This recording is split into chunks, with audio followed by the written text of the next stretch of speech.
Hello everyone, and welcome back to another episode of A Wild Mystery Podcast Appears, where we discuss mysteries, histories, and occasionally conspiracies. I'm your host, Belle. And I'm your co-host, Ollie. Today, we are reviewing the case of the suspicious kidnapping of Charles Lindbergh Jr. Today's content warnings are as follows. Kidnapping, child death and injury, the death penalty, infant decomposition, suicide mentions, eugenics and social Darwinism, mental illness, and references to Nazi idealism. If any of those are gonna be upsetting to you today, or gonna put you in a bad headspace, maybe skip this episode. The opinions expressed in this podcast are the sole views and opinions of Belle and Ollie with a Wild Mystery Podcast Appears. These views are not intended to harm, offend, defame, slander, or negatively represent any individuals involved in the case. Now, for a period of 7 months prior to August 20th, 1934, no gold certificates were discovered except for those received in the Federal Reserve Bank that we previously discussed. So, starting on August 20th and extending into September, a total of 16 gold certificates were discovered, most of them in the vicinity of Yorkville and Harlem. So they had finally thought that they had finally gotten an opportunity. As each bill was recovered, a colored pin marking the exact location of the recovered bill was inserted into a large map of the metropolitan area, as I'm sure you can probably imagine what exactly that looks like, indicating the movements of the individual or individuals who might be passing the ransom money. When the first few made their appearance, it was decided to concentrate on gold certificates, as experience had proven the futility of tracing the ordinary currency included in the ransom money. Mm-hmm. Duh. In keeping with a cooperative policy, the New Jersey State Police and New York City Police teams composed of a representative of each and a special agent of the Bureau were organized to personally contact all banks in Greater New York and Westchester County. And as a result, the various neighborhood banks discovered the bills close to the point at which they were passed, and it then became possible for the investigators to trace the bills to the person who had originally passed them. For the first time in the history of the case, the investigators succeeded in finding that the description of the individual passing these bills fit exactly that of John as described by Dr. Condon. It was determined through the investigation that the bills were being passed principally at corner produce stores. Okay, so now I believe that John may be a real person, and I cannot believe that the FBI had a man talk to himself in an accent and call it evidence. It's 1930s, baby.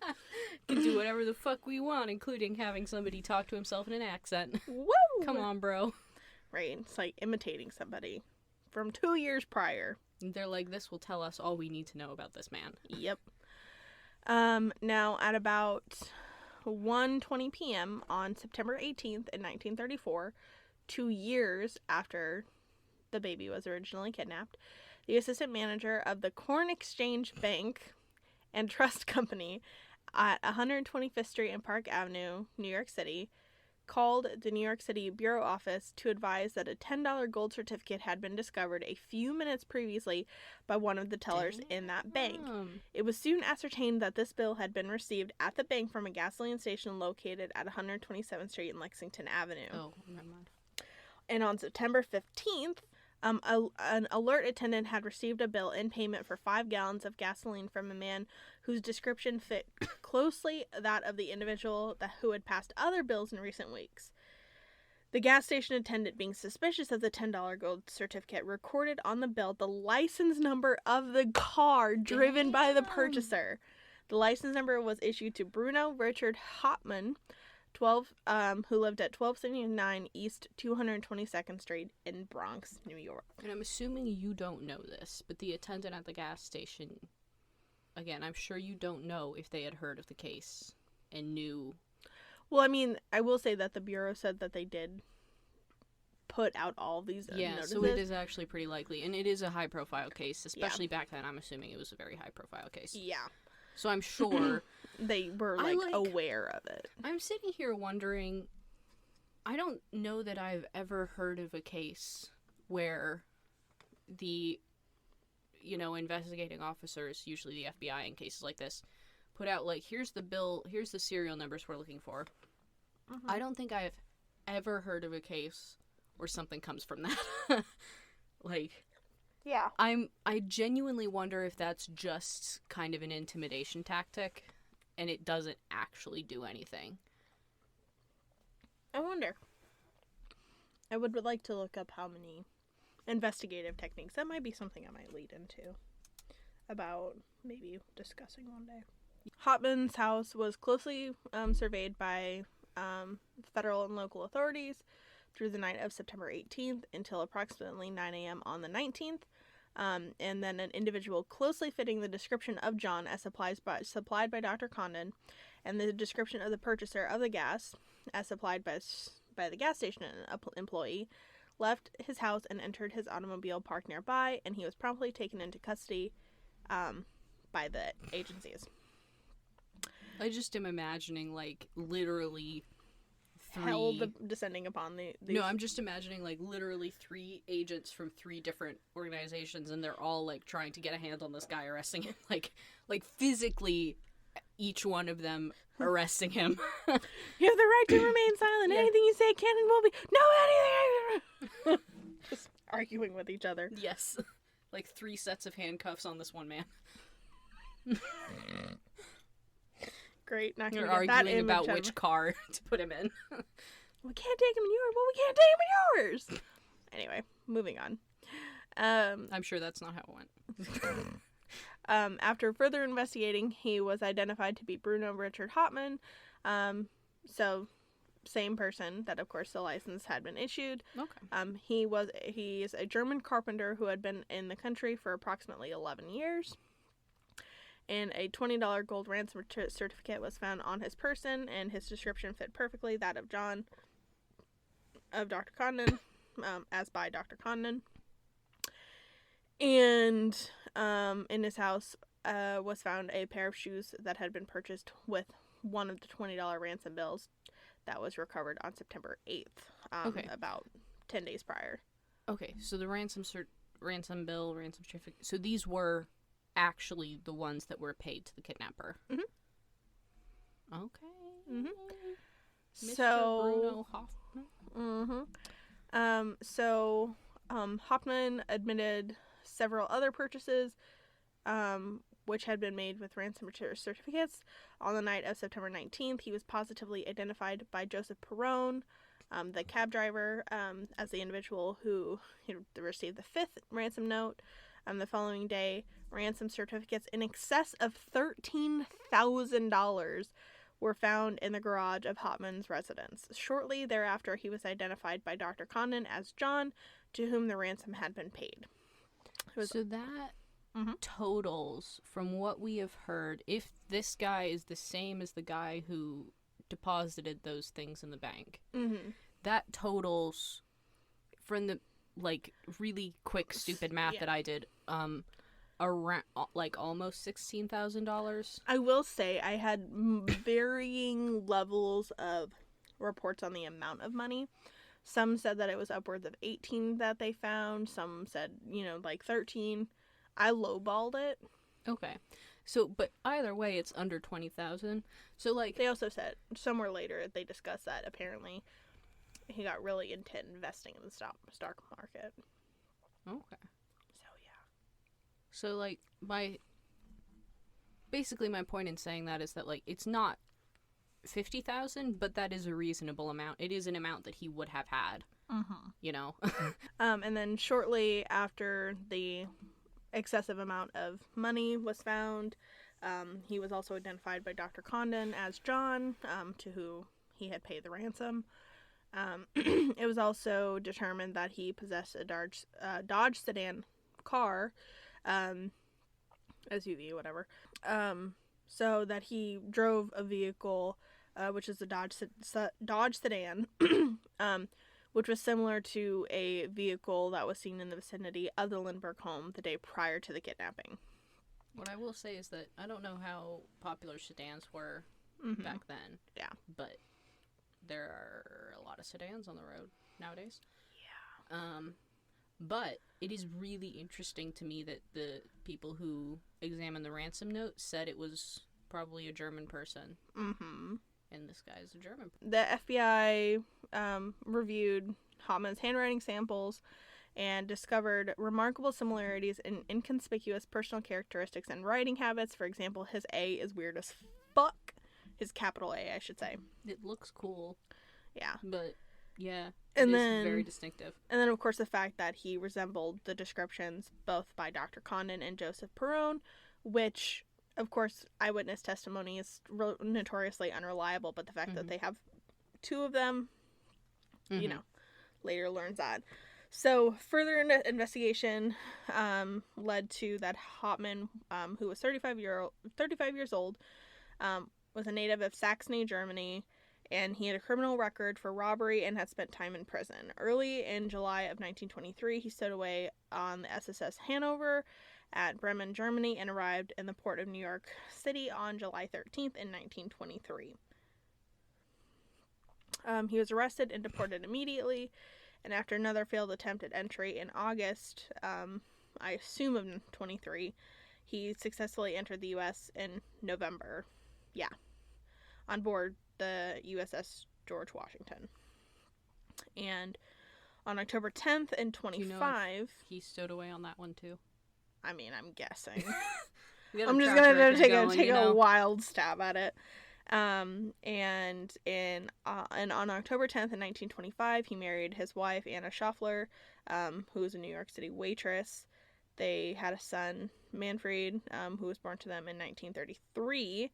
So, interesting that they had a son after the kidnapping.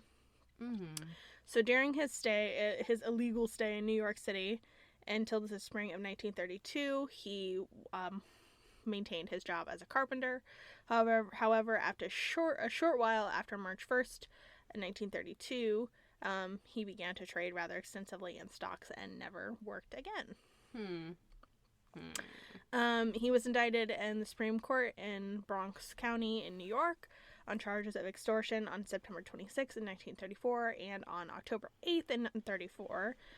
In Hunterdon County in New Jersey, he was indicted for murder. 2 days later, the governor of New York honored the requisition of the governor of New Jersey for the surrender of Hauptmann, and on October 19th, he was removed to the Hunterdon County Jail in New Jersey to await trial.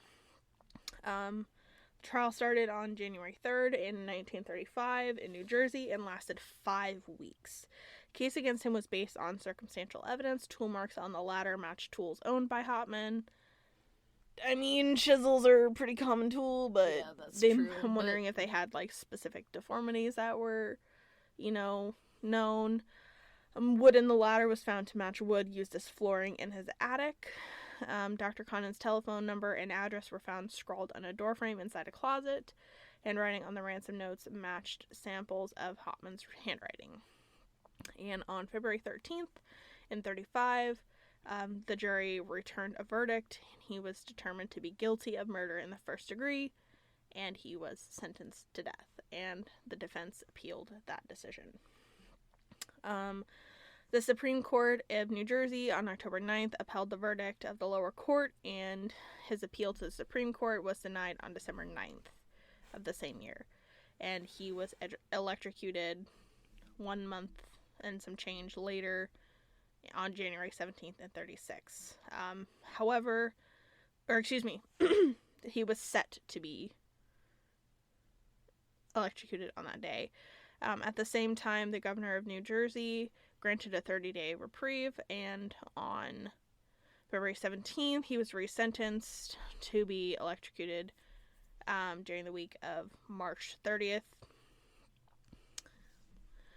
Anyway, end result is they pushed it back again. They denied his request for clemency, and on April 3rd in 1936 at 8:47 p.m., he was electrocuted and died.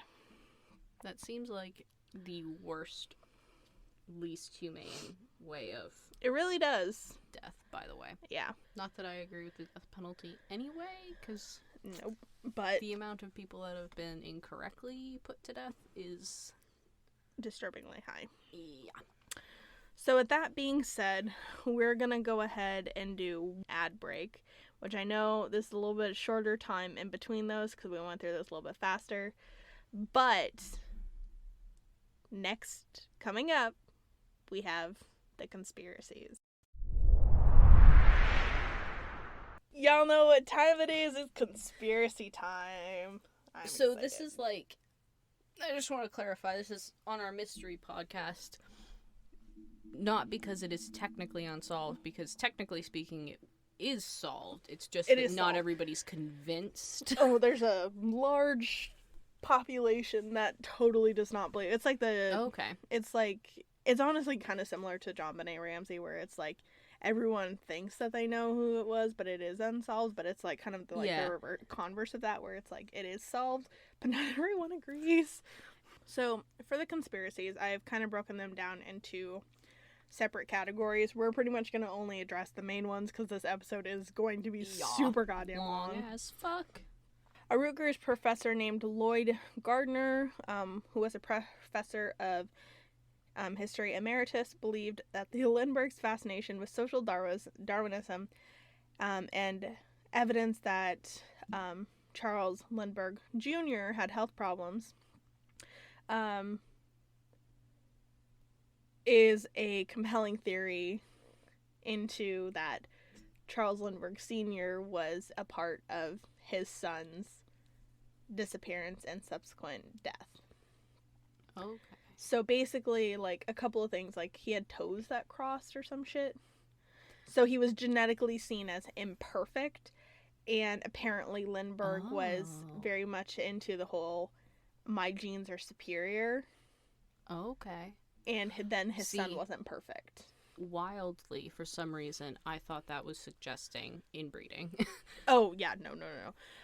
Now, something else that kind of fits into this theory is that, so his wife, Anne Moreau, her mom, again, had that history of mental illness, which, as we know, now is not, like, it shouldn't be considered like that, but, you know, back in the 30s, it's like, oh, it's an imperfection. Mm-hmm. Whatever. So, anyway, so Gardner had spent a lot of time researching the kidnapping murder of, I hate that this was the nickname that they gave him, but the newspapers gave Charles Lindbergh Jr. the baby, Little Eaglet. Yeah, I don't like that. Yeah, because of one of the planes that his dad flew, I guess, or something. I keep forgetting y'all can't see me making faces. So his research included everything about Hauptmann, and he released it all in a book in 2004, or a book that was released in 2004, The Case That Never Dies, The Lindbergh Kidnapping, and it was published by the Rutgers University Press. Okay. Now, after another decade of research, he added a dramatic afterword to his book, the theory that Lindbergh was involved with his son's abduction. He believes that the child's death could have resulted from an accident during the kidnapping, which to this day is still considered to be the crime of the century. And in a quote by him, "I resisted the theory that Lindbergh was involved. The evidence against Hauptmann is quite compelling, but the evidence of his being the sole kidnapper is less compelling. Once you conclude it was conducted by a group of more than one person, the question becomes, why?" Which is something that I had posed myself is, what was Hauptmann's reason? Motive. What was the motive? Yeah. What was the motive? Why would he choose this baby? Yep. So, in a PBS series, Nova interviewed Gardner about his theory for a program, another part of the book. So, he notes that the abduction took place during an era when criminals, often gang members, routinely kidnapped family members of the rich and famous to supplement their incomes. No one was more famous than Lindbergh. He also refers to the speculation that Hauptmann, an otherwise insignificant immigrant carpenter with a criminal record in his native home, Germany, somehow became obsessed with Lindbergh and wished to knock him from his pedestal. So that's a supposed motive. Okay. And was Hauptmann's ego... another quote from Gardner. Was Hauptmann's ego such that he had to do this to the number one person in the world? He asks. Some psychologists think that, but I don't find an obsession with Lindbergh. That doesn't mean he wasn't involved, and that he was sure nothing would happen during the kidnapping. More significant is the famous aviator's fascination with social Darwinism, which Gardner finds especially noteworthy due to the numerous questions raised about his child's health. Lindbergh adhered to the growing Scandinavian German notion of the 1930s about the racial superiority of Northern Europeans compared to Southern Europeans and Asians. So I also want to preface this by saying most of these conspiracy theories are taken directly from the sites in which I found them on. So this is going to be a little bit more cut and dry in terms of explanation. This is not me trying to take anybody's work or credit. This is just me going, this is one theory that has been presented. So not trying to steal anybody's work. I do have my sources and everything denoted. And I can include the links to the articles if anyone is interested. According to Gardner, Lindbergh's character was his desire to, and I quote, to spread his healthy genes and his belief in the eugenics movement, which goes hand in hand with his pro-German feelings before the war. His secret affairs, starting in 1957 with 3 women in Germany, 2 of them sisters, which led to 7 children beside the 6 he had with his wife, are reminiscent of an experiment. End quote. I have a problem with his use of the phrase pro-German and not pro-Nazi, but that's the only thing. I don't disagree. And also he sounds like a scumbag if this was actually what Lindbergh was like. Lindbergh, I mean, not Gardner. Yeah, no, Lindbergh has multiple children with other women. Yep. So according to Gardner, he thinks that there's pretty good evidence that that the baby wasn't Literally, perfect. quote, pretty good evidence. Yep. Although the baby Lindbergh's health and physical condition at the time of his abduction was downplayed. And that, you know, that would be it's a supposition to me. Yeah. But then, like, okay. So there's no, like, hard and fast evidence. There's not, like, pictures of his health conditions or anything. Okay. No. That's interesting. It wouldn't surprise me if the Lindberghs, even if there wasn't literal evidence that Charles Lindbergh Sr. was a eugenicist, and, like, it wouldn't surprise me if, even if they were completely, like, average in their beliefs for the time, if they still did downplay all of the health problems just because it's not really, like, socially acceptable at the time. Yeah. So now, kind of lending to this theory is multiple things that I had read is that Lindbergh kind of controlled a lot of the case and was, like, controlling the narrative quite a bit. So something to be thinking about. But apparently, the health conditions were downplayed by Lindbergh Sr. and the boy's doctor. And apparently this was kept quiet from the public and even law enforcement, which I don't know why they would keep it quiet from law enforcement. Because they were ashamed of it. Yep. Which I'm not saying because I agree, by the way. That's me saying that in, like, that's disgust. A factual, probably realistic approach. So Gardner basically suggests that he might have been afflicted with a rickets-like condition and that affected the development of strong bones. He required mega doses of vitamin D and daily exposure to a sun lamp, which is kept alongside his crib. He also had hammer toes on his left foot, which basically is what we're talking about, was crossed toes, and a too large cranium and unfused skull bones. Okay, wait. Normal child developmental problems, things that could technically be like corrected unfused skull bones in an infant, like, yeah. Does that mean normally that is supposed not... to happen by 1 year. Okay. Supposedly. Okay. And that was makes almost more sense. 2 years. And the too large cranium, how fucking large are we talking about? Because babies have big heads, like, that is a thing. I don't know. So, okay. And what the fuck are the mega doses of vitamin D doing? That sounds like a...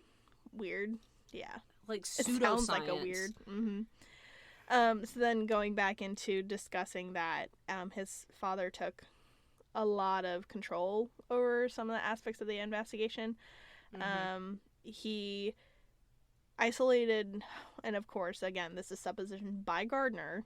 I'm not corroborating anything that he's saying. I'm just presenting what's here. He isolated household staff who may have had knowledge of his son's medical condition. So they weren't questioned. Or I don't think that, like, I think he kind of forbade them to tell them. And following the cursory autopsy, he ordered the body be cremated and the ashes scattered. So it sounds, and I will say, I did find something as well that basically stated that the autopsy that was done wasn't very, like, thorough. Yeah, that wouldn't surprise me. Yeah. The other thing about that is that having the baby cremated could also just be grief. Because, I mean, the extensive damage done to this infant, you know, and I will say as well is that apparently during the course of the investigation, he never really, like, reacted. Like, the police showed up and he was, like, disturbingly calm, supposedly. Yeah. But I don't know. Yeah, we can't always judge people based on how cool they seem in a crisis, because it's possible he was just in shock. But he should have eventually had a reaction. And it's just, you know, when was it? Because I know me, for one, I don't tend to process things like deaths immediately. But I still, like, I'm not okay, if that makes sense. Do you want to know something else a little interesting, too? Supposedly, Lindbergh he was a prankster, and apparently he played a prank on his wife and the staff previously, hid the baby in a closet, and then came running into the room basically saying that the baby was kidnapped, and he got the family all in a tizzy. Okay, wait, what? He played a prank on them, hid the baby in a closet, and told his wife and the staff that the baby had been kidnapped. Yep. So, if you'll join me when we're going to go ahead and take a look at Robert Dolphin. Robert Dolphin, based on how this article is written, and seems to suppose that he thinks that he's the Lindbergh baby. But he's not any, like, which way about it. He's like, I'm just me. And if I happen to be this person, like, so what? So basically, hold on, we're gonna go down here. So in January of 1936, he and his family were kind of thrown into the spotlight as there was a wild rumor that they had been swapped. So the theory is that the boy's mother, Glendora Dolphin, was involved in a 1932 conspiracy to exchange her sickly son, not yet 7 months old at the time of the kidnapping, for Charles Lindbergh Jr. That is so much younger, though. Yep. So she was unable to defend herself against the claim, having died in December of 1934 as a result of complications from childbirth. Now, obviously, officers were like, you know. All right, fine, we'll look at it. Yep, so they went in to check it out, and he was, Bobby was living with his aunt and his uncle, and he says that he remembers detectives coming up to them in suits and top coats, and that he was out in the backyard playing. Now, I don't know about you, but I didn't have that much of a memory at 4 years old. He would have been, okay. Yeah, he said he was 4 years old at the time. Okay, wait, what? Hold on, I'm trying to do the math here. So this is in 1936. Charles Lindholm Jr. What? Lindholm? Lindbergh? Lindbergh Jr. would have been 4 years old. 4 years old at the time. This child would would only have 7 been months. 3. Yep. minutes. I think you said 7 minutes. 7 months. So yeah, he should have been 3. Mm-hmm. It's just weird. So, according to this article, officers did a double take. Officers did a double take when they spotted him, as he apparently fit the description of the boy's description. Of a Blue fucking eyes, infant. Yep. Blue eyes, curly blonde hair, and a dimpled chin. Now, listen, no hate. All babies look the same. They pretty much do. In a bizarre coincidence, the Bobby was wearing an aviator's helmet and goggles. And I hate how they put this in here. Just like what Charles Lindbergh wore on the first solo flight across the Atlantic. Just like what any goddamn aviator wore would at the time. And apparently Dolphin says that he recalls someone with a camera coming around, and it took a big flash. He says that it scares you because you're like, oh, it's a big flash in the daylight. 4 years old, he didn't know what was going on. So it goes on, but it's like basically they say that they camped out for a while trying to get a peek at him and take more pictures, and that this is the FBI. It's just officers and they don't really specify. So according to him, his aunt told the officers that there had been a mistake and that the boy was her nephew Bobby and not the Lindbergh baby. She apparently stayed awake at night with shotgun, fearing that someone might try to break in and kidnap him. So is he staying with his aunt then? Mm-hmm. Yeah, because his mom died back in 1934. So and his dad just wasn't in the picture then? It doesn't seem like it. With how long this one was going, I was trying to keep these kind of at a surface level because they kind of were like, so I was like, wow, this is a lot. So basically, none of these pictures are loading for me. Me either. So I don't have any pictures on there. So now, one of the sheriff from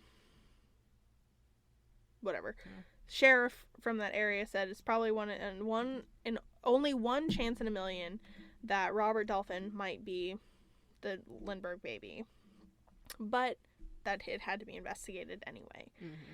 He was taken to the Akron police station to have ink, fingerprints, and footprints made, and when the boy took off his shoes, it was noted that he had an overlapping toe on his right foot, just as the Lindbergh baby had.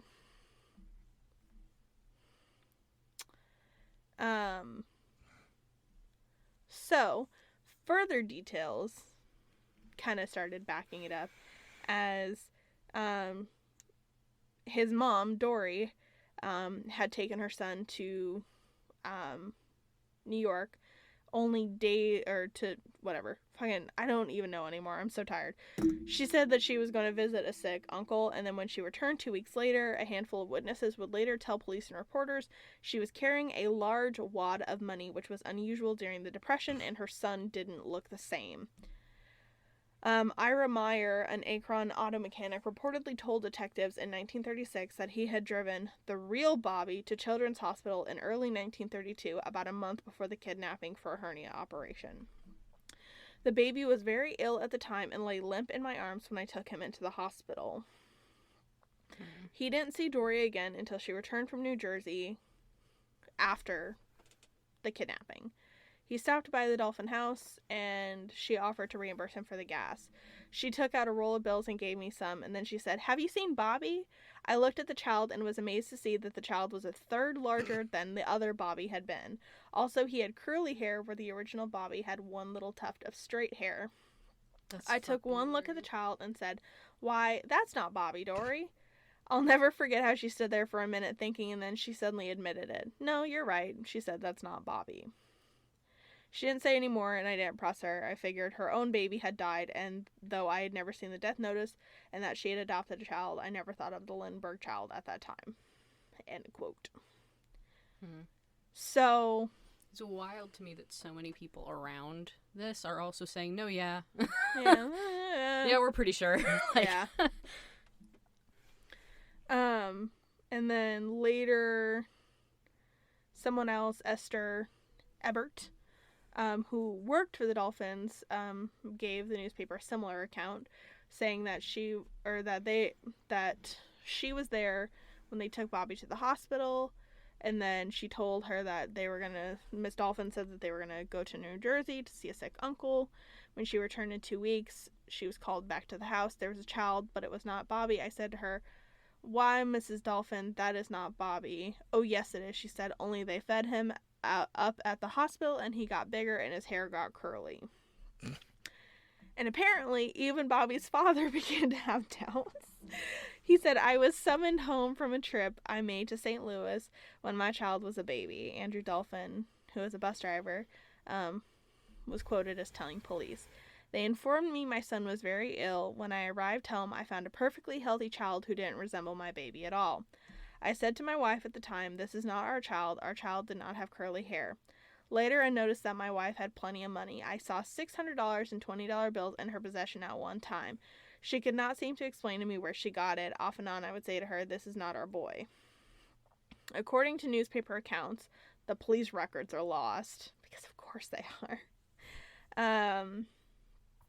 The Bobby's great aunt told detectives that Dory Dolphin knew Violet Sharp, who we mentioned earlier, who was a maid who worked for Anne Lindbergh's mother, Elizabeth Morrow, at her Englewood, New Jersey estate. Oh, okay. So that leads in an interesting connection. Theory that Violet Sharp knew it was up. Uh-huh. Or at least suspected it. Of something, yeah.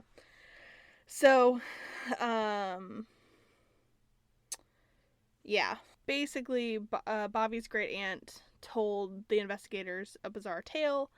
So I didn't really get into this before, but basically they were saying that, Hotman said that a gentleman with the last name Fish, Fisch, said he was holding the money for him, but they were never able to confirm that he had been in the U.S. at the time, and then he died, so they couldn't talk to him. So they're saying, the great aunt told investigators that Fish had visited Akron in the early 1930s and was in league with a Barberton gang that had planned the kidnapping.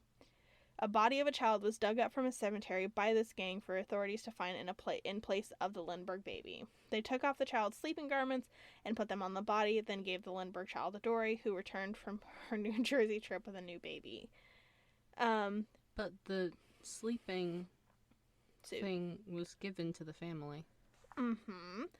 After so if you look back at the one page that I had you pull up with all the images, so what I find interesting is that the baby had on a sleeping suit, right? Mm-hmm.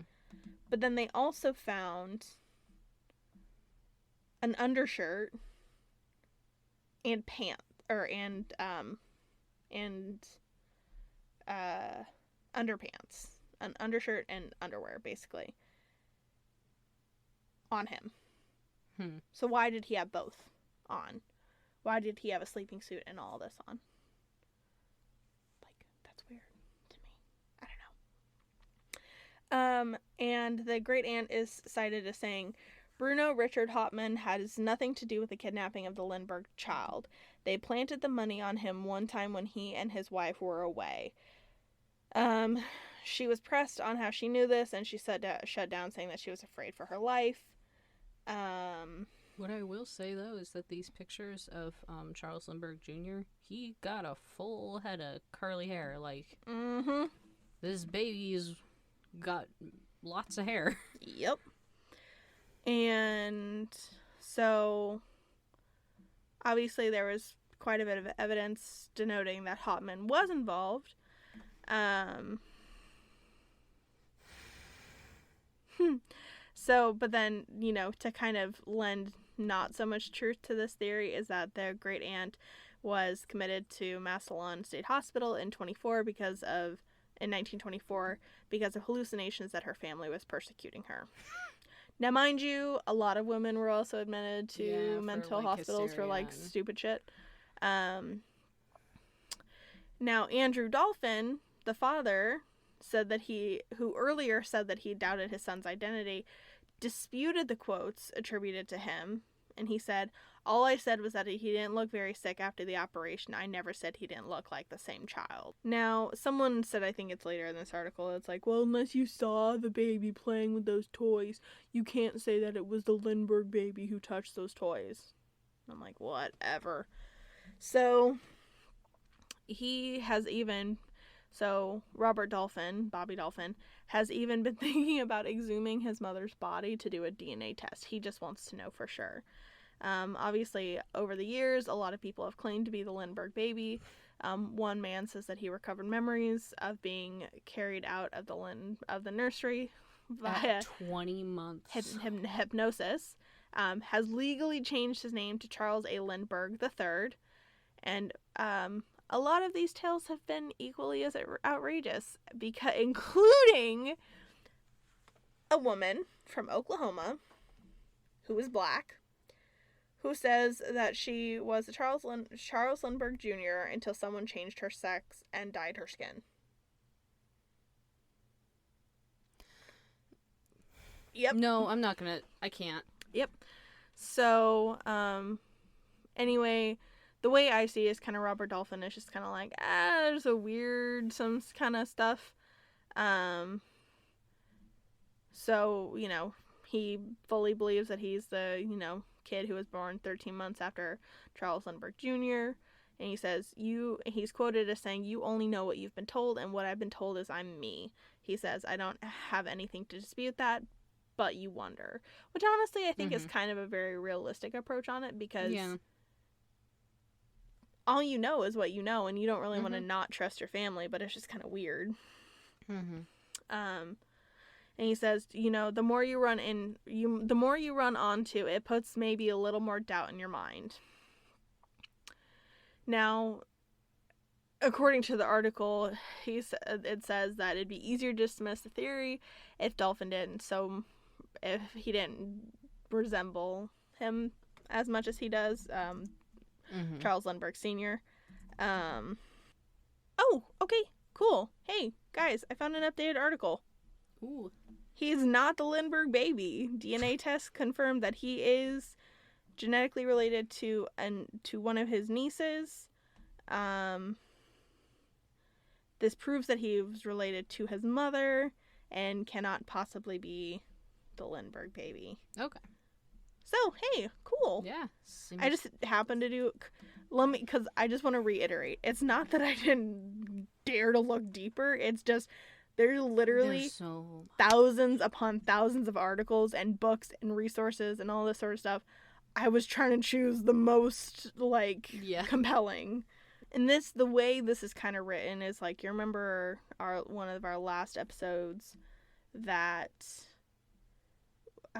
it was, the medium, where it was kind of it's a short story based on, what they thought had happened, is kind of what it felt like. This is kind of similar. So this is the site that said that they said that they had found $18,000 of the ransom money. Anyway. Which also could be a typo, actually. Could be. So according to this one, and again, I'm just going to be kind of reading off some of these just because I think they're very fascinating, two other witnesses came forward to say that they had seen Hauptmann, the gentleman convicted and executed for the kidnap and subsequent murder of the Lindbergh baby, to say that they had seen him in the area on the day of the crime.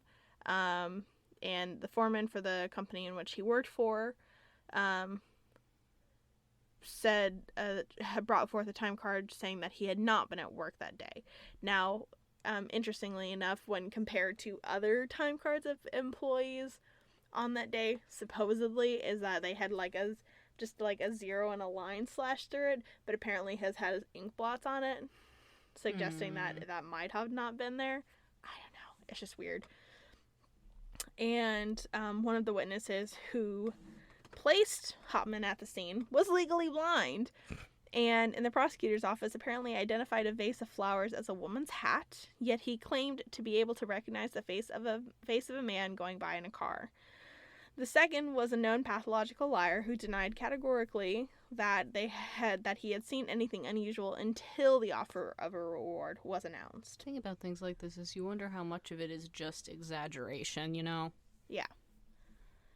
Now, apparently, Dr. Condon, until his appearance in the courtroom, refused to identify Cemetery John, but and at one point on record he said that it was definitely not John that he saw that he communicated with about the ransom, supposedly.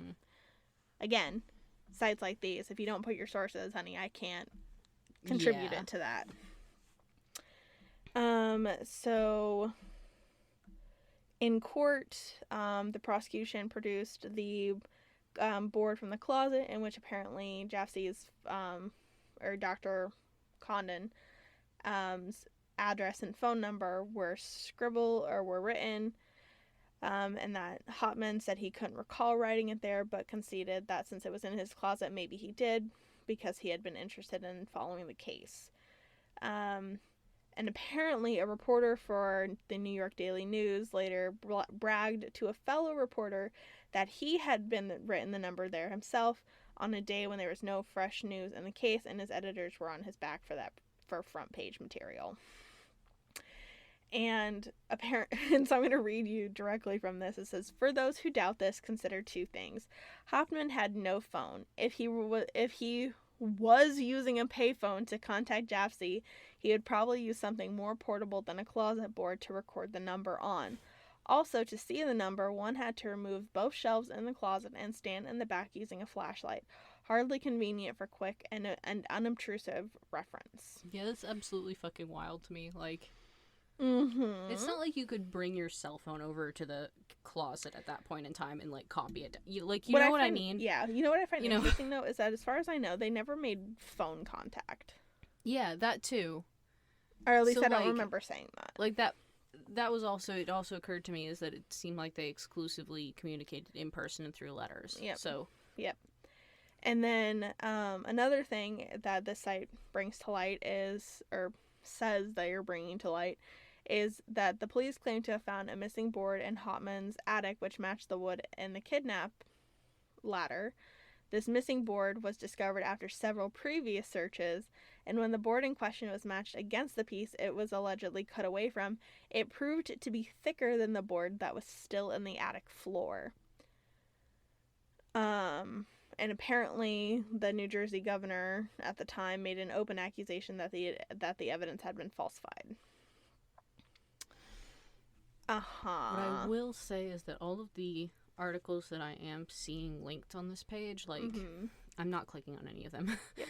but most of them are like a YouTube channel, 2 forums, and then there are a couple that are the Freedom of Information Act and the whatever at the top. So pretty much all of the first half that we went through was all from FBI, and everything else has just been kind of like bonus stuff. Okay. Because I wasn't going to go into... Yeah. Yeah, we're not. Yeah, I'm not doing that. And then... Again, leading into the theory that Lindbergh was involved in it. And basically, like, the biggest theory of, like, okay, well, why was the baby killed? If the ladder broke, Occam's razor, the theory is that the baby was killed due to blunt force trauma on his head. If a ladder breaks and you're holding a baby, I mean, you're probably gonna drop the fucking baby, and that's probably what happened. And I hate saying that, but that's like, that is actually a decent theory. Yep. So a couple of things that this site points out, which I do very lightly agree with, is that there were no fingerprints found in the room, and that even Anne Murrow Lindbergh, and the nanny, Betty Gow, had both admitted to searching the room and touching things, but their fingerprints were not on anything when the police arrived. Okay, wait. Okay.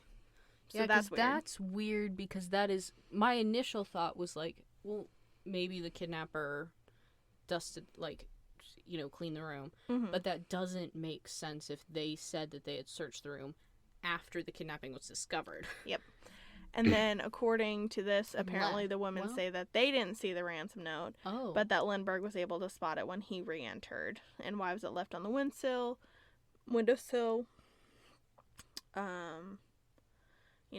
All that sort of stuff.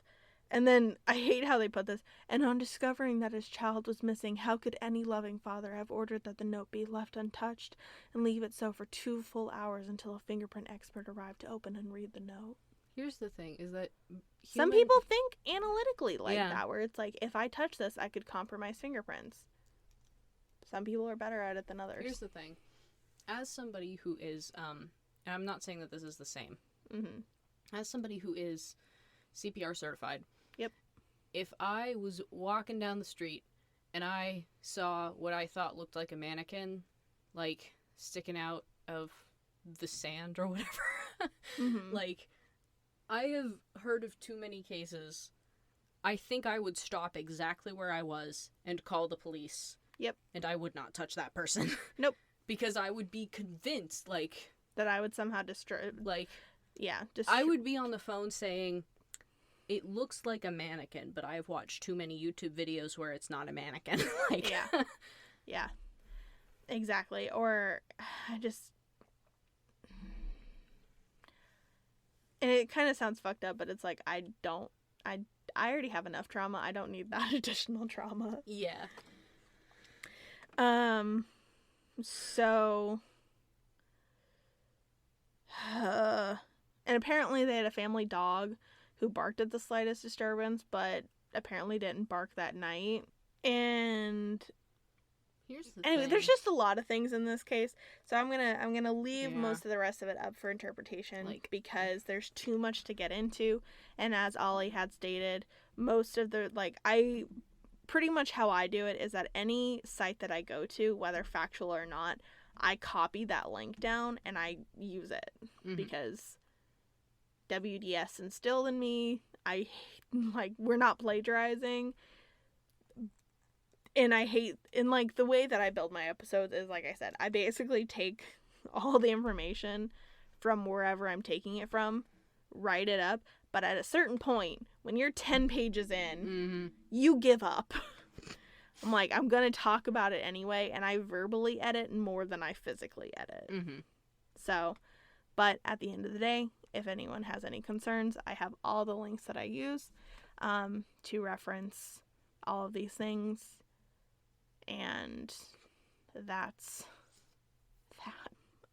Well, we are at 2 total hours, so we are going to go ahead and close this episode. Please be sure to rate and review. Thank you for listening. Today, we are reviewing the case of Stonehenge. Today's light trigger warnings are aliens and conspiracies.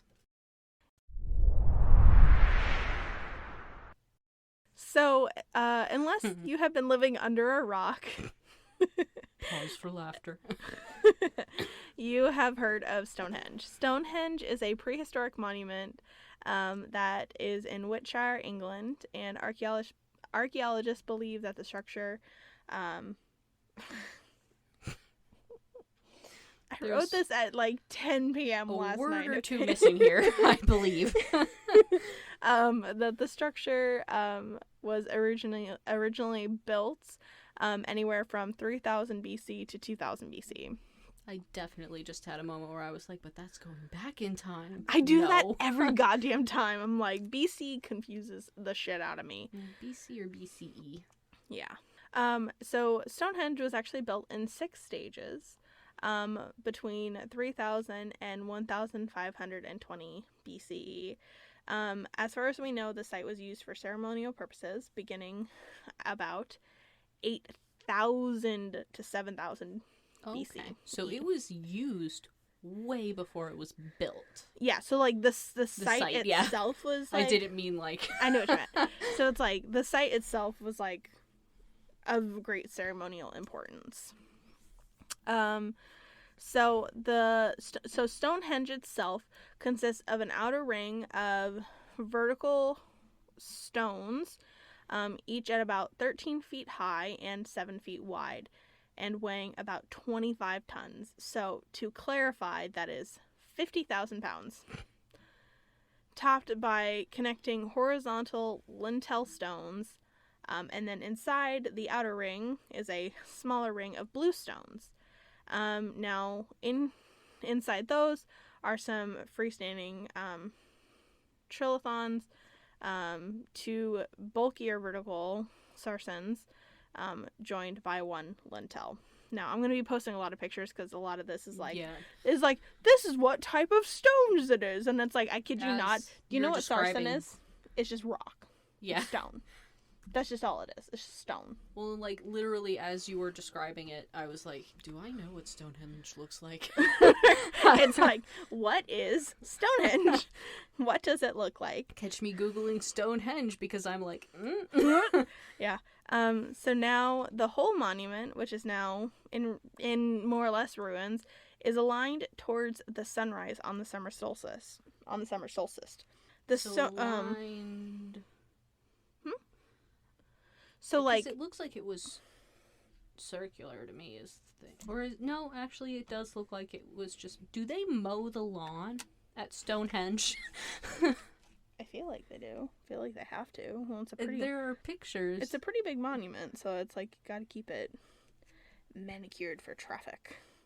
Although, you know, it'd be interesting is if they actually do this. You know what? This is totally going in the episode. Is because I'm curious to know if they use actual lawnmowers or if, in an effort to preserve it, if they use. I'm seeing lawnmower lines.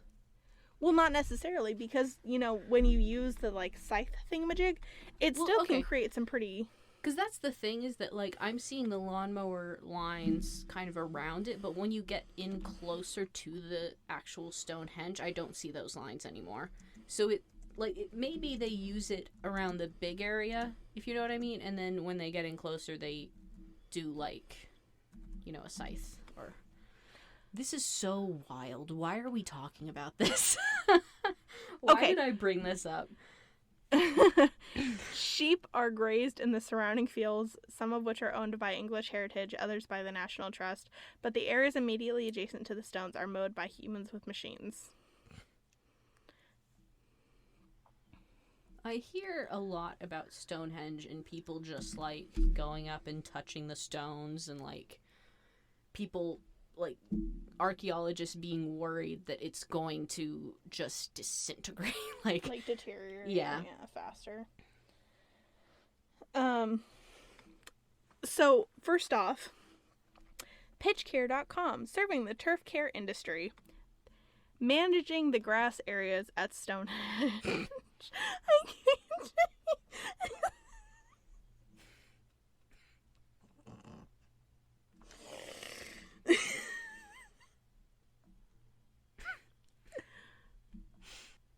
So yes, they mow at Stonehenge. But yeah, it was mainly like there's an actual goddamn website for the people that manage. I guess I was like, I started this by asking, like, when they say it is aligned, it's a circle. Which direction is it aligned? Like, is it, because I see the inner part isn't quite a circle. Hold on. I can't get over that. I don't know if I can go on. Since we kind of got off on a tangent about who mows Stonehenge, I'm going to go ahead and toss this in here that this is,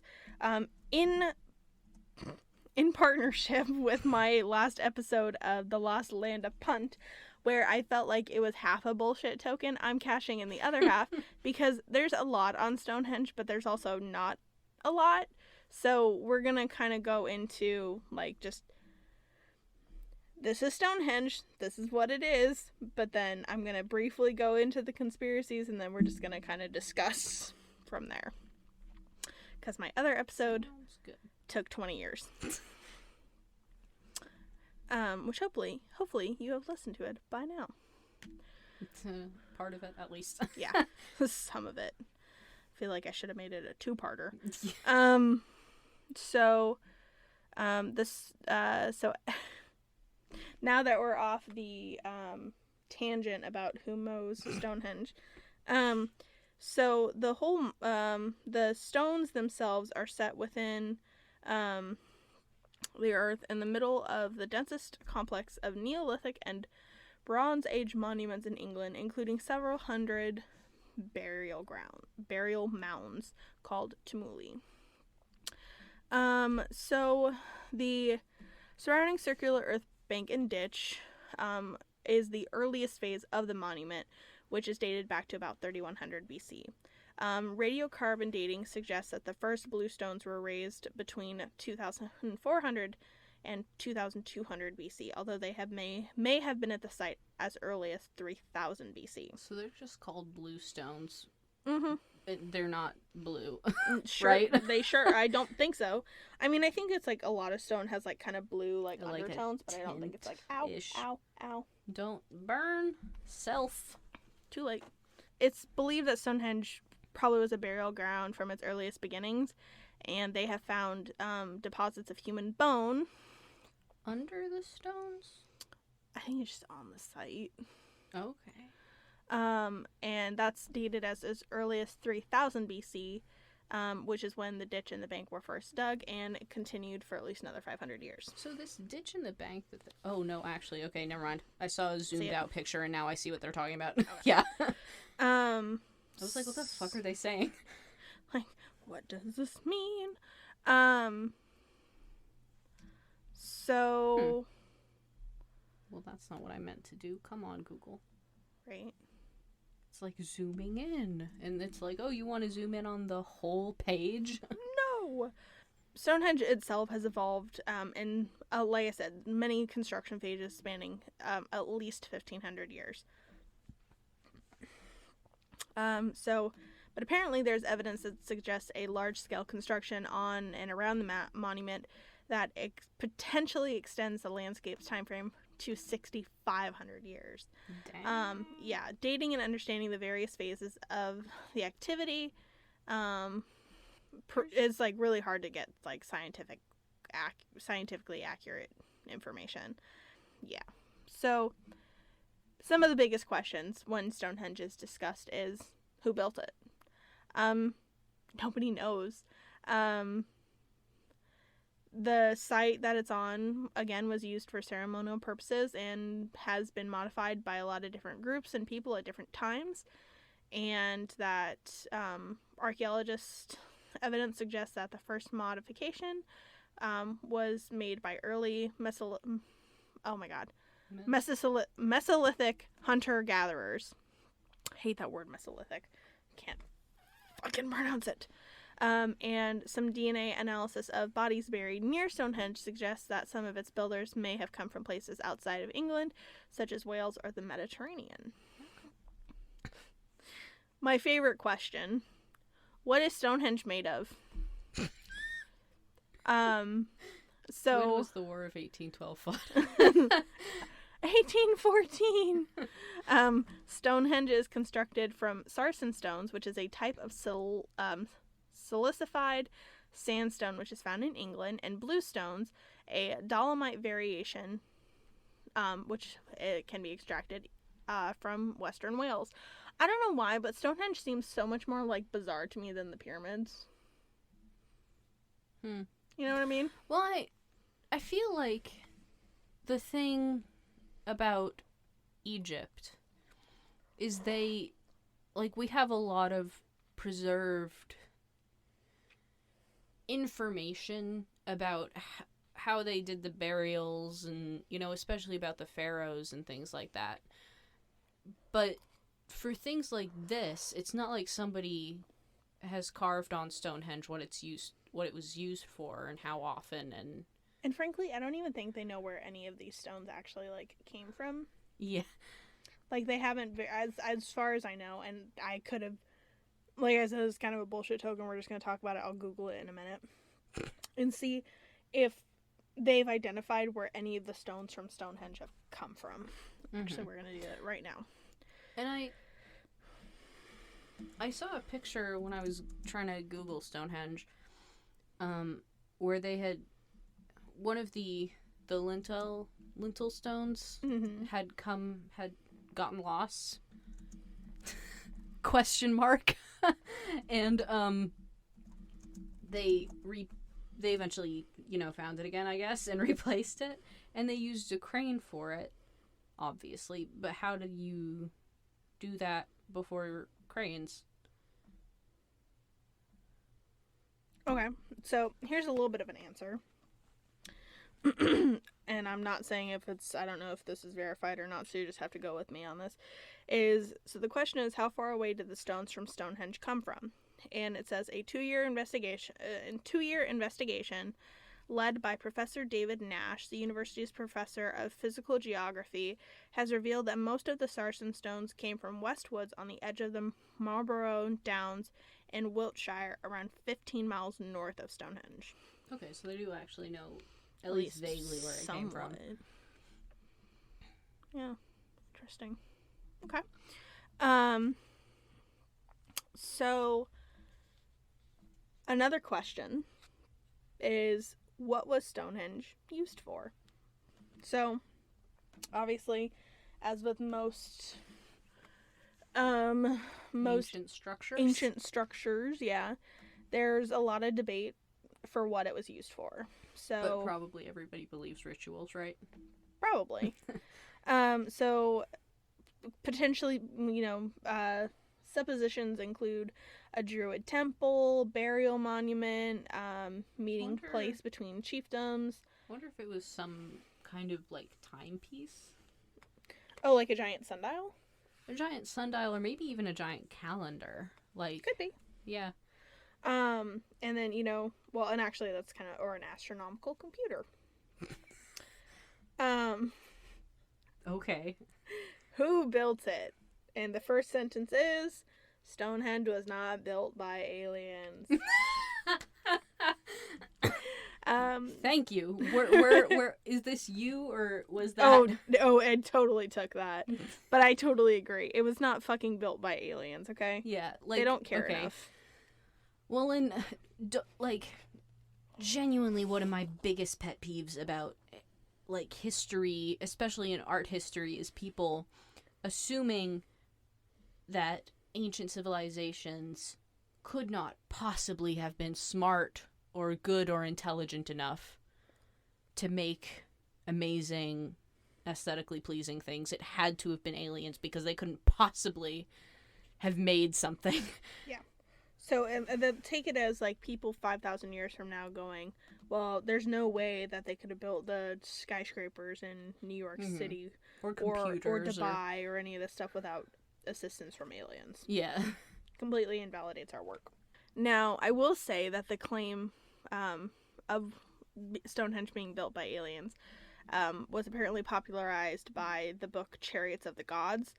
It was published in 1968, where the author Eric von Däniken, I guess, claimed that many monuments, including Stonehenge, may have been built by extraterrestrials. But, of course, this has been debunked many times by many scientists and many researchers. Art historians and archaeologists and... all people that know better. Certified people. So we are briefly going to touch on the conspiracies around it. Just because it's fun. Yeah. So, alien landing pad. Are you fucking stupid? I enjoyed that one. Yep. So, that same author, Eric von Däniken, suggested that it shared the same function as crop circles. And what purpose, what function of crop circles does he propose? That they remind them where they can land. What? So crop circles are intended to be permanent? I guess.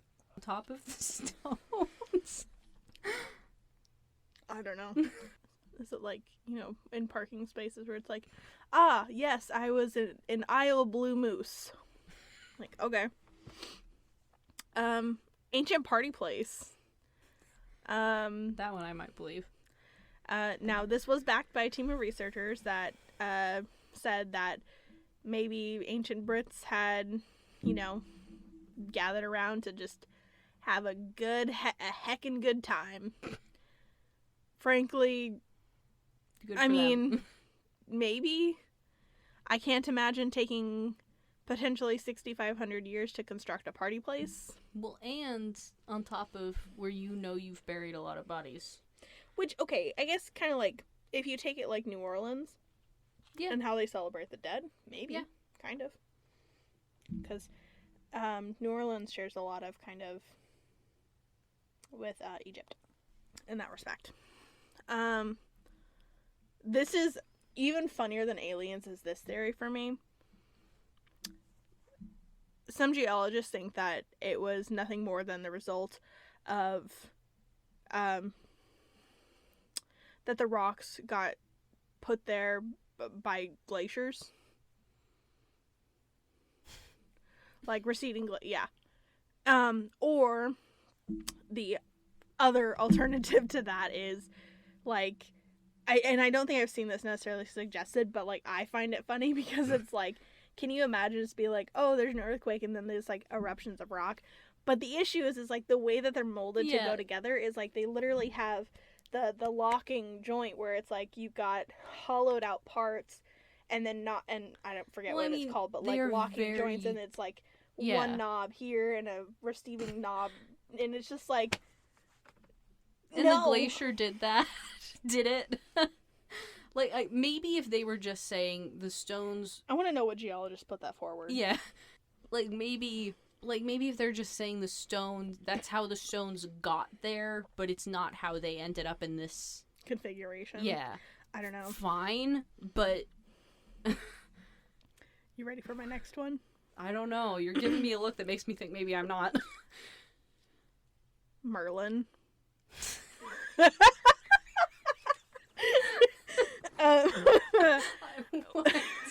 never heard this.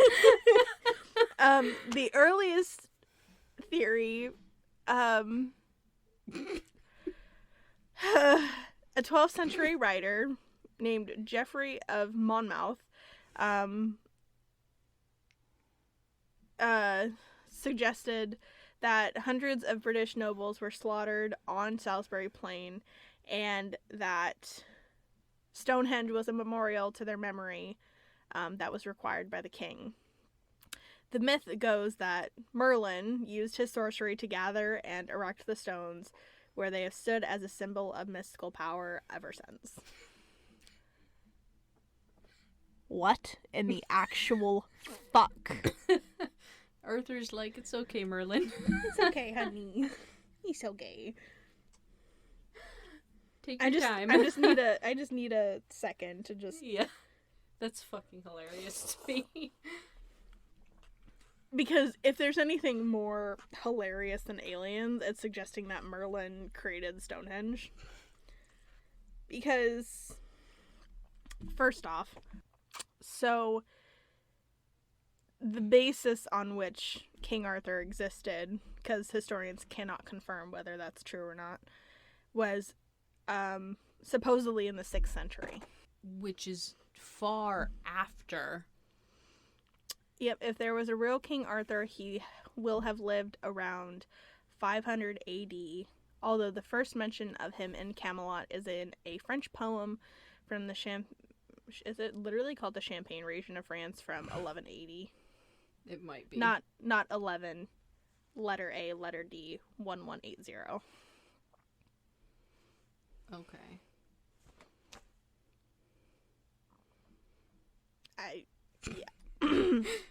Anyway. So not that one. Nope. And a more modern day theory is that from apparently the same people who think it's a party place, is that it was put together by people as a part of a unification ritual. and saying that, they were used it to bond, or, use the construction of this monument to bond, and then partied when it was done. So like Burning Man. I'm not joking. I know, but I'm like, the fact that you suggested it makes me, like, laugh. So, like, it makes me want to go, how do you know about Burning Man? I've never been. Me either, and I don't want to. Yeah. But okay, so, like, so that brings us to the end of pretty much, like, the factual, and I don't want to bore you with the... Factual, quote-unquote. Yeah, quote-unquote factual. The first half being more or less as factual as science can presently give us, without giving dates, weight, size, blah, blah, blah, configuration. Strenuous information that probably doesn't make sense without a picture. Yeah. It's whatever. But why do you think Stonehenge was created? Really, I think as a monument, or, a timepiece of some way, or, like, I'm not, like, looking for a word that would be, like, kind of like a giant headstone for a whole, like, burial mound. You know what I mean? Like, yeah. One of those makes sense to me, maybe as a kind of ritualistic place, but the fact that it lines up with the sun at certain times of the year, though, does make me think that perhaps timekeeping had something to do with it. Which is then interesting, because someone suggested, well, the Earth, like, tectonic plates have moved since then. Well, yeah, and so has, like... The tilt of the Earth. Yeah. So it's interesting that it still lines up. So, okay. So let's say 3000 to 2000 BC. Let's just take that at its factual basis, right? The average lifespan of people in 3000 BC was 35 years. Right? Man, I'm going into my old age. That's 28 and a half lifetimes. Who the fuck can spend, like, how did that vision get translated across time? You know what I mean? 28 lifetimes from, because, it's like, there's only been, like, what is it? Well, and back then, a lot of the way that information and stories were communicated was, verbal, So it might just be that, like, eventually it got to the point where, it started out like, well, my dad started this, so I'm going to continue it. And eventually it just got to the point where it's like, well, as long as I've been alive, like, I've been watching them do this, and I know what they're getting at, and... Yeah. But it's just, like, it's interesting, It's like, how does that translate across time? Yeah. Because... Or maybe the amount of time it took had something to do with its purpose. Well, and I can also see if they were intending to try and get things lined up the way it was, it would take a while. Oh, yeah. Because you could only check, from the thing you were showing me earlier, you could only check if you were right 4 times a year. 2 times. 2 times? Oh, okay. Well, technically 1 time, because summer solstice is only 1 time a year. Yeah. Well, and that's you could check if you were correct 2 times a year, but only for specific stones, Yeah. So really it is like once a year. And it could be that it just took them that amount of time to gather the ingredients, the materials. Or it took them, again, maybe just it was intended to take so long, I don't know. I'm just like, Stonehenge just confuses me in more ways than one. Because it's like, realistically, the how it was built does not confuse me nearly as much as the why. Yeah. I'm content, To just generally be speaking, to just say, hey, they did a cool thing. yeah, and if I want to know, maybe I'll find out when I die. But, Yeah, it's just it's one of those things where I've accepted that I'm not going to know the answer in my life. But it's still just that's cool. And I do genuinely think that, the fact that it lines up with the solstices makes me think that it had either a ritualistic or timekeeping purpose. Yeah. And I think art historians and historians in general occasionally tend to lean towards rituals more, even in cases where it might not be rituals. But it easily could have been, We're very spiritual as people now. Well, it's okay. I'm gonna throw us back to seminar days. You ready for this? The Nasarima. Oh yeah.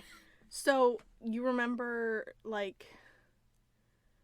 some of the things is they were described as very ritualistic things, but they weren't. It was us brushing our teeth. Yeah.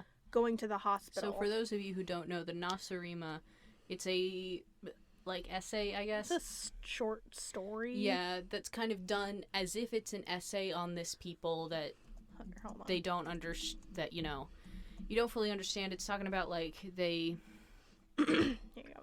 They're prudish, but then if they get sick, they're stripped down and put into these gowns. They rip their teeth out for supposed health benefits and blah blah blah, and it turns out at the end you find out, oh, Nasarima is American spelled backwards. Yep. It's written by Horace Minor. Yeah, Body Ritual Among the Nasarima by Horace Minor from American Anthropologist, 1956. 58 parentheses 3 503 507. So it was the idea, I guess, was that he wanted to show his students or it what might have been a research paper. I didn't think so. I thought he was American. Well, I don't remember. No, it's University of Michigan. I think this was a student's paper. Oh, here you go. It satirizes anthropology papers on other cultures. Yeah. So, for example, so it is satire. Yeah. Here's a brief reading of it. The supplicant entering the temple is first stripped of all his or her clothes. In everyday life, the Nasarima avoids exposure of his body and its natural functions. Bathing and excretory acts are performed only in the secrecy of the household shrine, where they are ritualized as part of the body rites. Psychological shock results from the fact that body secrecy is suddenly lost upon entry into the latipso. A man whose own wife has never seen him in an excretory act suddenly finds himself naked and assisted by a Vestal maiden while he performs his natural functions into a sacred vessel. This sort of ceremonial treatment is necessitated by the fact that the excreta are used by a diviner to ascertain the course and nature of the client's sickness. Female clients, on the other hand, find their naked bodies are subjected to the scrutiny, manipulation, and prodding of the medicine men. So it's talking about a hospital. Yeah, medical visits. Physical and annual physicals. So it's literally, it was intended to be, from what I remember, it's intended to be something where he recognizes how stupid sometimes American papers about old other cultures sounded. Mm-hmm. And this, if you ever have studied archaeology or anthropology, this is an actual issue that has happened. And it's not just Americans; it is most anthropologists. Mm-hmm. It is starting to be less of an issue because it is something that is taught that you need to avoid this. That this is a thing that has happened in the past, and we need to avoid it in the future. But it genuinely is something that is a genuine problem where people look at things and assume they understand what is going on. Mm-hmm. based on their understanding of their own culture and not on the culture that they're observing, you know? Mm-hmm. So we tend, I think, to assume that because we don't understand something, it is because of spirituality or religion or something that we don't get in that sense. But it literally could just be that they needed a calendar, you know? Yeah. Because the last 2 episodes were a little bit longer and kind of, at least heavy. my last one was very hard to digest. We're going to leave this one as a pretty short episode for today. I think that's probably good. So, thank you very much for listening, and don't forget to rate and review. And let us know what you think. Yeah. We'd love to see your comments on our TikToks, on our Instagram, on YouTube, any which way you want to comment. I believe we also have a poll set up on one of our last episodes, and I'll probably set one up on this one, on if there's any topics that you want to hear us talk about. So be sure to comment.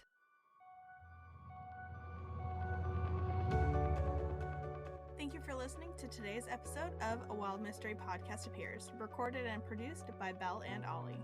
Please check out all of our social media where we have additional information shared. You can find all of those links on our website at awmpa.com. We'd love to hear your feedback for our podcast, so be sure to rate and review. Tune in next week for another episode of A Wild Mystery Podcast Appears.